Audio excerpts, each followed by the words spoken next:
রাহিম সমস্ত তারিফ প্রশংসা সে আল্লাহ পাকের জন্য যে আল্লাহ পাক সুজলা সুফলা সুন্দর এই বাংলাদেশে আমাকে পাঠিয়েছেন। শতকোটি দরুদ সে মোহাম্মদ সাল্লাহ সাল্লামের জন্য, যাকে পয়দা না করলে পৃথিবীর কিছু পয়দা নয়, তার প্রতি দরুদ সাল্লাহ সাল্লাম।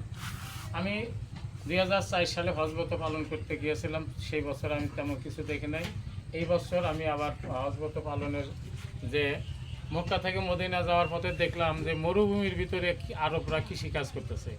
তখন আমার মনে হলো যে আরবরা যদি মরুভূমিতে কৃষিকাজ করে, আমার বাংলাদেশে তো অনেক সম্ভাবনা জায়গা আছে কাজ করার জন্য। আমাদের যমুনা উপভাগে 16টা জেলা আছে, মোট জেলা হলো 64, অর্থাৎ 4 ভাগের 1 ভাগ, 1/4 জেলা বছরে 6 মাস পানিতে ডুবে থাকে। আমি ভাবলাম যে এই 6 মাসের ভিতরে বর্ষা পানিতে ডুবা জমিতে, অর্থাৎ পানির তলা জমিতে কৃষিকাজ কীভাবে করা যায়, এটা আমার ইচ্ছা জাগলো। আমি সেই আলোকে আমি ডাক্তারির পাশাপাশি কৃষি সেবা দিয়ে আছি। আমি কৃষি ফার্ম করেছি। আপনারা অনেকবার আমার ভিডিও দেখেছেন এবং দেখতে থাকবেন এবং চলতে থাকবে।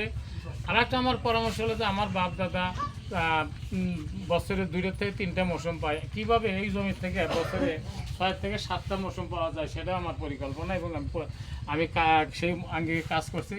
আমি যেখানে ব্যর্থ হই সেখানে সেটা আপনি গ্রহণ করবেন না, আমি সফল যখন হব সেটা আপনি গ্রহণ করবেন।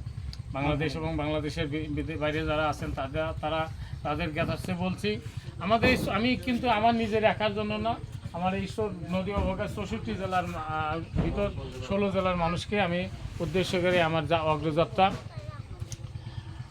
আমি একজন মানুষের ডাক্তার।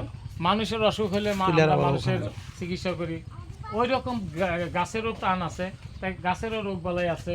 গাছের রোগ বালাই যদি যথার্থভাবে যদি সেইভাবে কীটনাশক পরিচর্যা যদি না করা যায়, তাহলে গাছ মারা যায়, ফলন দেয় না।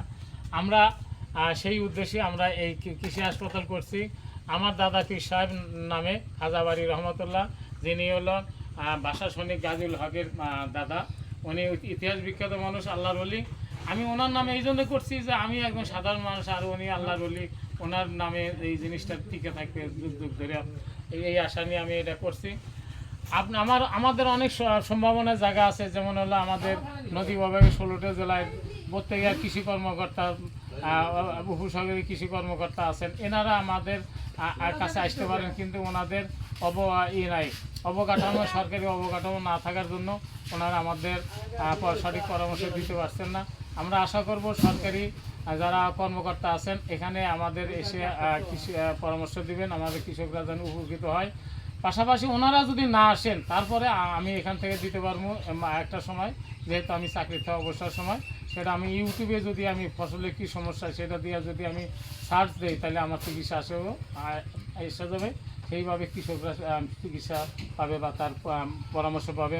পাশাপাশি সঠিকভাবে কীটনাশক এবং বীজ না পাওয়ার জন্য অনেক সময় ফলন কম হয়। এই 16 জেলার মানুষের যেন ভাগ্যের উন্নয়ন আর তারা যেন সচ্ছলভাবে চলে, সেই আশা নিয়ে সবার দোয়া প্রার্থনা করে আমি আজকে এই কৃষি হাসপাতাল উদ্বোধন করলাম। সবার কাছে দোয়া প্রার্থী, দেশ এবং বিদেশে যারা আছে সবার কাছে দোয়া প্রার্থী। আসসালামু আলাইকুম।